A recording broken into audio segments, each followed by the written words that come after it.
গত 17/12/2022 তারিখে গোবিন্দগঞ্জ নামক স্থানে মাহফিল আপনার সাথে কি আচরণ করেছিল, এই বিষয়ের সত্যতা বা ঘটনাটা আপনার মুখ থেকে জানতে চাই। সুবহানাল্লাহ। আচ্ছা, উত্তর দিচ্ছি ইনশাআল্লাহ। এই কথাগুলো আমি পাবলিকলি বলতে চাইতাম না কখনোই, তবে এখন বলতে বাধ্য হচ্ছি, কারণ এটা ফেসবুকের যুগ, ইউটিউব অনলাইনের যুগ। সত্যটা উপস্থাপন না করলে অনেক মানুষ বিভ্রান্ত হতে পারে। শুধু এই স্বার্থে আমি কথাটা বলছি, আদারওয়াইজ আমি কথাগুলো বলতাম না, কারণ নিজের ঘরের ত্রুটি মানুষের সামনে উপস্থাপন করতে হয় না। নিজের ঘরের ত্রুটিগুলো মানুষের সামনে উপস্থাপন করতে হয় না। ওয়াজ মাহফিল করতে এসে এমন অনেক তিক্ত অভিজ্ঞতার সম্মুখীন হতে হয়েছে যেগুলো আপনারা কখনো কল্পনাও করতে পারবেন না। এমন অনেক মাহফিলে গিয়েছি যে এত উচ্চ মানের সমাদর, ভালো ব্যবহার, রুটিন সিস্টেম, আপনার আমাদের যাতায়াত থেকে শুরু করে সিকিউরিটি এত সুন্দর করে করেছে বলার বাইরে। এমন বহু মাহফিল আমরা করেছি। বিগত বছরে প্রায় 150 থেকে 200 মাহফিল করা হয়েছে। এবছরে অলরেডি মোটামুটি 60-70টা মাহফিল করা হয়ে গেছে অলরেডি। আমি বাসা থেকে বের হয়েছি নভেম্বর মাসে এবং মাহফিলের সিজন শেষ হবে মার্চ মাসে। আপনারা জানেন না যে ভিতরে কত গল্প থাকে। পরিবার থেকে দূরে থাকি আমরা, রাস্তাঘাটে হায়াত যাচ্ছে। এখানে এসেছি, আলোচনা করলাম 1.5 ঘন্টা, আর প্রশ্নোত্তর দিচ্ছি হয়তো আধা ঘন্টা, হয়তো 2 ঘন্টার বিষয়, কিন্তু এখানে আসতে আমাদেরকে 4-8 ঘন্টা রাস্তায় চলে গেছে। এটা কিন্তু মানুষ বুঝবে না। ওয়াজ মাহফিল করতে এসে অনেক কিছুই ফেস করেছি, যেগুলো আমি ঘরের ত্রুটি মানুষের সামনে বলতে চাইতাম না কখনোই, কিন্তু এখন কিছু কিছু ঘটনাকে কেন্দ্র করে এগুলো বলতে বাধ্য হচ্ছে। না বললে মানুষের সামনে প্রকৃত সত্যটা উপস্থাপিত হবে না। আর কতদিন চুপ করে থাকবে? ওয়াজ মাহফিলে গিয়ে এমনও হয়েছে যে আমাদের এবং আমাদের টিমের পুরো সিকিউরিটি এবং যাতায়াতের কথা বলে আমাদেরকে খালি হাতে বিদায় করেছে। এমন বহু মাহফিল হয়েছে। এমন অনেক মাহফিল হয়েছে, মাহফিল শেষ করে গাড়িতে এসে বসেছি, বসার সাথে সাথে মাহফিল কমিটির কোনো খবর নাই, শেষ, ফোন নাম্বার বন্ধ। এমন অনেক মাহফিল হয়েছে রাত 2টা-2:30টার দিকে তাদের মনের মতো বক্তব্য না দিতে পারায় বা সেই অপরাধে রাত 2টা-2:30টার দিকে মাঝ রাস্তায় নামিয়ে দিয়ে চলে গেছে আমাদেরকে। এমনও হয়েছে যে আমি যে মাহফিলের পোস্টারে আমার নাম আছে আমি নিজেই জানি না, অথচ আমার নামে 1.5-2 মাস থেকে টাকা কালেকশনে করা হয়েছে। এমনও হয়েছে যে একজন মাহফিল নিয়েছে আমার নামে, নিয়ে মাহফিল কমিটির কাছে কিছু টাকা অগ্রিম নিয়েছে, প্রচার করেছে আমি টাকা নিয়ে নিয়েছি। কত কিছু হয়েছে এই জীবনে ফেস করতে আপনি কল্পনা করতে পারবেন। প্রসঙ্গে আসি, যে বিষয় প্রশ্ন করেছেন, প্রথম কথা বলি যে আমরা এখন মাহফিল নেই সরাসরি অফিসিয়ালি। এই যে আজকের মাহফিল যারা নিয়েছেন তারা কিন্তু অফিসে আমাদের সাথে যোগাযোগ করেছেন, গিয়ে সশরীরে দেখা করেছেন, দেখা করে আমাদের একটা ফর্মস দিয়েছিলাম, ফিল আপ করেছেন, ক্রাইটেরিয়া ছিল কিছু, তারা এগ্রি করেছেন, মাহফিল নিয়েছি আমরা, সরাসরি সাক্ষাতে মাহফিল নিয়েছি। তারপরে আমাদের অফিসিয়াল 3টা নাম্বার আপনারা আমাদের পেজে দেখবেন, আমাদের পেজে গিয়ে দেখবেন 3টা নাম্বার দেওয়া আছে, নাম মেনশন করে দিচ্ছি। এক ভাইয়ের নাম জহিরুল ইসলাম নাম দেওয়া আছে, এক ভাইয়ের নাম দেওয়া আছে জাকারিয়া, এক ভাইয়ের নাম দেওয়া আছে মুজাহিদুল ইসলাম। এই 3টা নাম্বার এবং নাম ছাড়া কোনো নাম্বার থেকে আমরা মাহফিল নেই না। ফর্মসগুলো ফিল আপ করা হয়, সাবমিট করে, আমরা অফিসিয়ালি যাচাই বাছাই করে দেখি কোন মাহফিলগুলো আমরা নিব, কোনগুলো নিব না।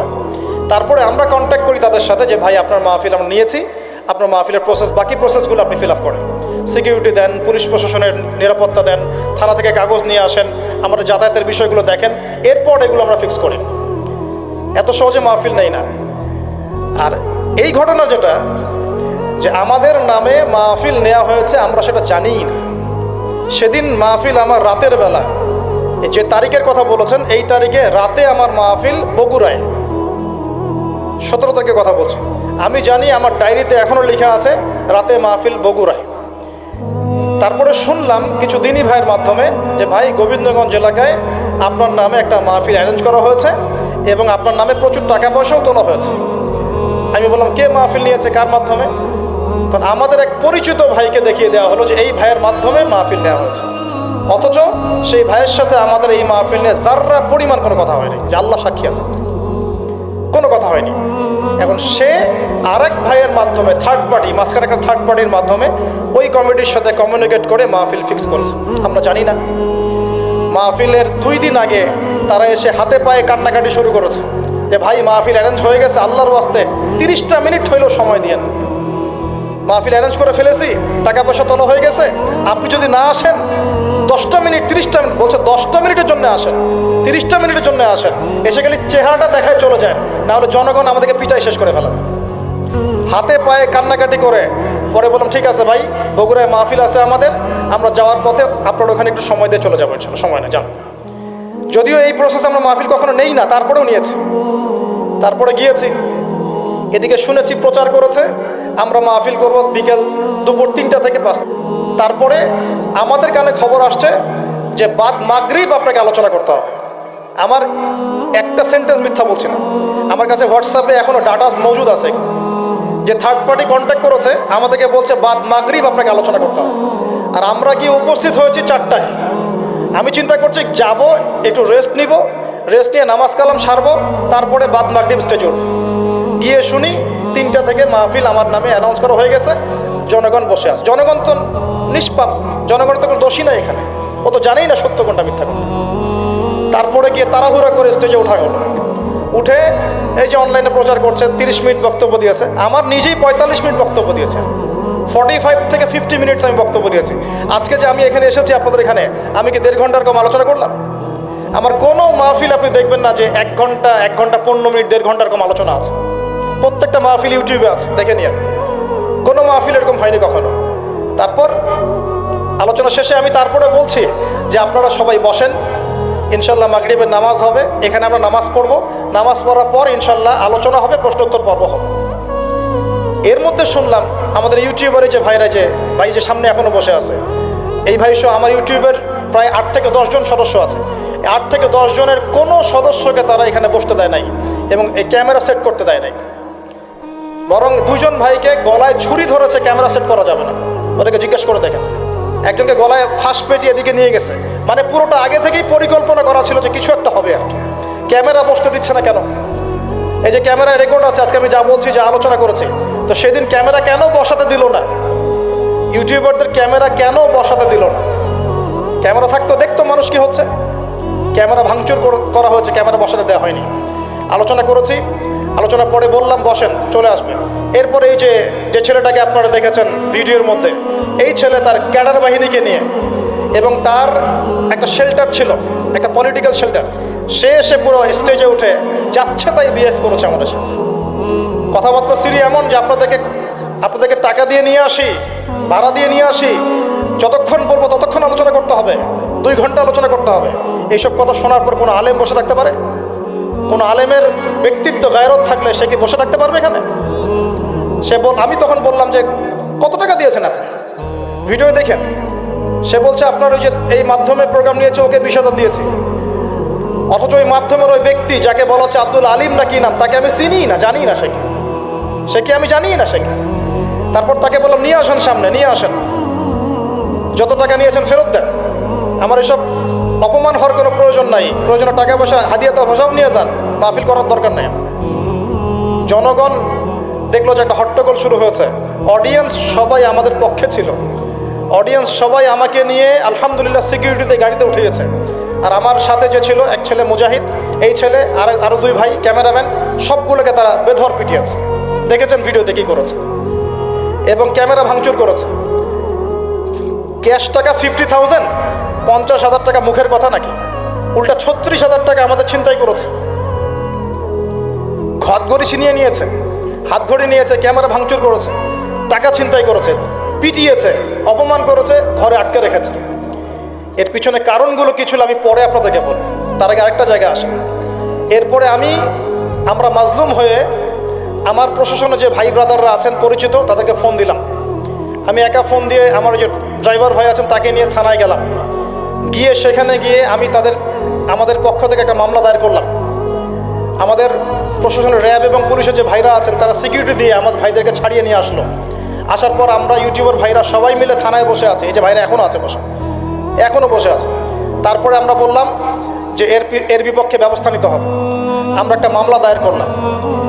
আশ্চর্যের বিষয় হচ্ছে মামলা দায়ের করার ঠিক পরেই তার পরের দিন 2টা ভিডিও চলে আসলো, একটা জাগো নিউজ, একটা যে 24। সেখানে আপনারা দেখতে পারবেন ভিকটিম আমরা, মাজলুম আমরা, মার খেলাম আমরা, সাক্ষ্য নেওয়া হচ্ছে আসামির। আসামি সাক্ষী দিচ্ছে কি হয়েছে কি হয় নাই। একটা ন্যাশনাল নিউজ যদি প্রচার করতে চান আপনাকে পক্ষে বিপক্ষের কথা নিতে হবে না? একটা ন্যাশনাল নিউজ প্রচার করবেন তাহলে বাদী বিবাদী উভয়ের কথা শুনতে হবে না? যার নামে মামলা করেছি সে দাঁড়িয়ে বলছে যে জনগণ নাকি আমাদেরকে পিটিয়েছে, ও নাকি আমাদেরকে গাড়িতে তুলে দিয়েছে, অথচ ভিডিওতে স্পষ্ট দেখা যাচ্ছে ওই ছেলে আমার ছোট ভাইকে টানা হাসরা করছে, গায়ে হাত তুলছে, ভিডিও স্পষ্ট দেখা যাচ্ছে। এই হলুদ সাংবাদিকতা, টোটালি হলুদ সাংবাদিকতা। যারা ভিকটিম হলো তাদের বিরুদ্ধে ওরা এই সাংবাদিকতা করলো, আর যারা জালেম তাদের পক্ষ নিয়ে সাংবাদিকতা করলো। এর পিছনে কি উদ্দেশ্য? উদ্দেশ্য হচ্ছে 1 নম্বর ওয়াজ মাহফিলকে বিতর্কিত করা, নাম্বার 1। 1 নম্বর উদ্দেশ্য ওয়াজ মাহফিলের যে চলমান সিলসিলা বাংলার মাটিতে চলছে, এই চলমান সিলসিলাকে বিতর্কিত করার একটা প্রধান উদ্দেশ্য 1 নম্বর। 2 নম্বর, ওয়াজ মাহফিলে যেসব বক্তাদের মাহফিলে বেশি মানুষ আসে এই বক্তাদেরকে জাতির সামনে এই বিতর্কিত করে উপস্থাপন করা। 2 নম্বর। 3 নম্বর, আপনি যদি একজন বক্তা বা আলেমকে বিতর্কিত করতে চান 2টা ইস্যু লাগবে আপনার। 1, নারী কেলেঙ্কারি, 2, অর্থের কেলেঙ্কারি।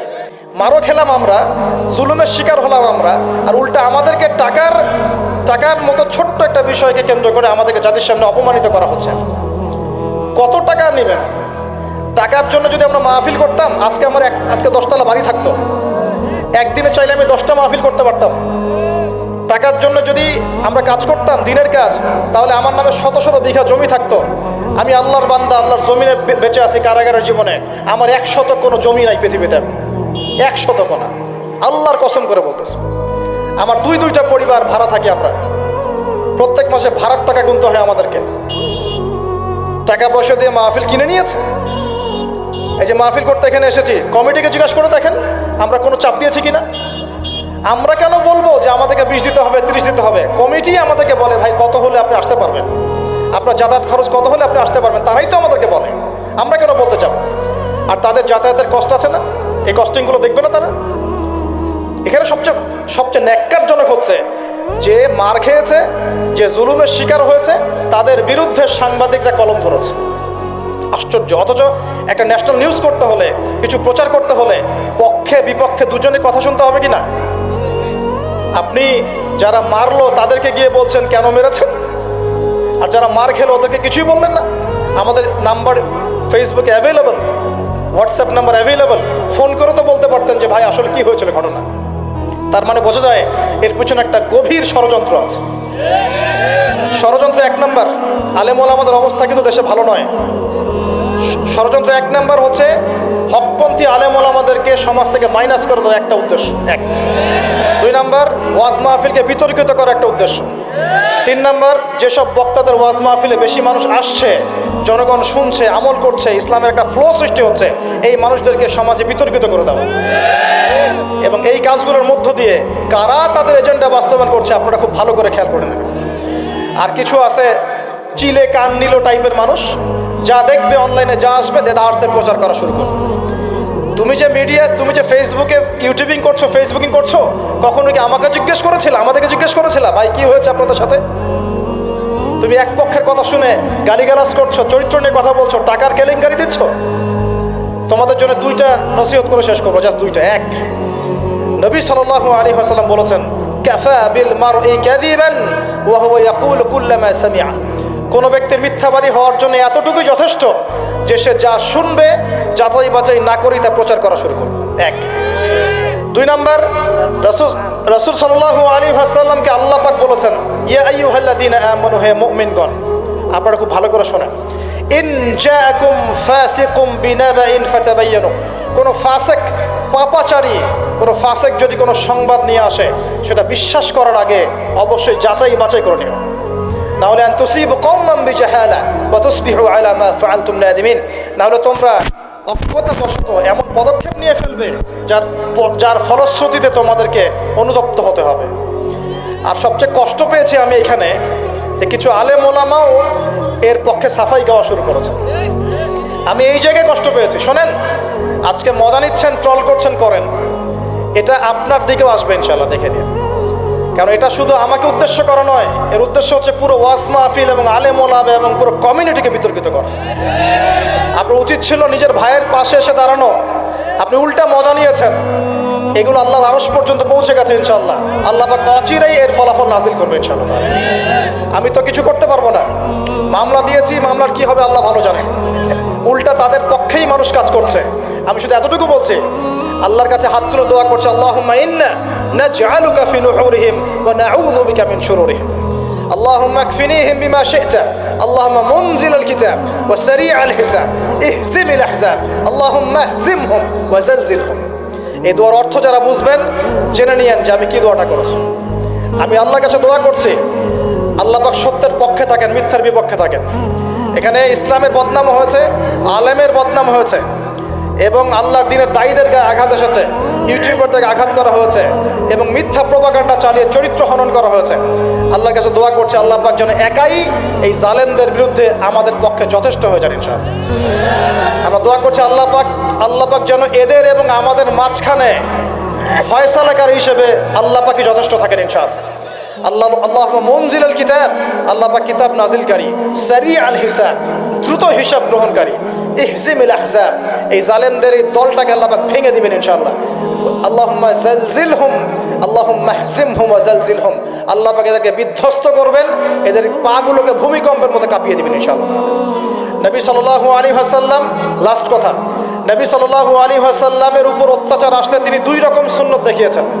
এক, তিনি মাফ করে দিয়েছেন, যদি ওরা ক্ষমা চাইতো আমি মাফ করে দিতাম, যদি ক্ষমা চাইতো আল্লাহর কসম মাফ করে দিতাম। ক্ষমা না আছে, উল্টা তারা মিথ্যা প্রোপাগান্ডা চালিয়েছে, এর কোনো মাফ নাই ইনশাআল্লাহ। আল্লাহ রসুল একটা সুন্নাত, তিনি বদদোয়া করেছেন, হাত তুলে তুলে বদদোয়া করেছেন, আল্লাহ অমুককে দেখে নিও, তমুককে দেখে নিও, তমুককে দেখে নিও। আজকে আমি মাজলুম, আমরা মাজলুম, শুধু সেই বদদোয়া আল্লাহর কাছে করছি। অচিরেই দেখে নেবেন তাদের কি পরিণত হয় ইনশাআল্লাহ। আমরা কিচ্ছু করবো না, কিচ্ছু বলবো না, আল্লাহর পক্ষ থেকে কি ফয়সালা হয় খালি দেখে নিন ইনশাআল্লাহ। কারণ আল্লাহর দ্বীনের শত্রুতা করে, দ্বীনের দায়ীদের সাথে, আলেমদের সাথে শত্রুতা করে কোনো জালেম, কোনো ফেরাউন, নমরুদ এই দুনিয়াতে টিকতে পারে নাই, আগামীতেও পারবে না ইনশাআল্লাহ তাআলা। আর কিছু বলার মতো মন মানসিকতা আমার নাই। আপনাদের জন্য দোয়া করবো এবং অনুরোধ করবো যে আল্লাহর ওয়াস্তে এই বিভ্রান্তির যুগে এক পেশে মনোভাব রাখবেন না, সত্য মিথ্যা যাচাই করবেন, তারপরে আপনি বিশ্বাস করবেন ইনশাআল্লাহ তাআলা। আর বিশ্বাস করবেন আল্লাহর পথে দায়ী, আলেম, মুহাদ্দিস, মুফতিরা কোনো দিনও দিনের অকল্যাণে কোনো কাজ করে না ইনশাআল্লাহ। আল্লাহ রাব্বুল আলামিন আমাদের সবাইকে পবিত্র কোরআন এবং সহিহ হাদিসগুলো অনুযায়ী আমল করার তৌফিক দান করুন, নবীর সুন্নাহগুলো মেনে চলার তৌফিক দান করুন, এবং আমাদের মাঝে যত ইখতিলাফ আল্লাহ পাক দূর করে দিন, এবং দৃশ্যমান অদৃশ্যমান সমস্ত রকম ইসলামের শত্রু থেকে আল্লাহ পাক আমাদেরকে হেফাজত করুন, আমিন।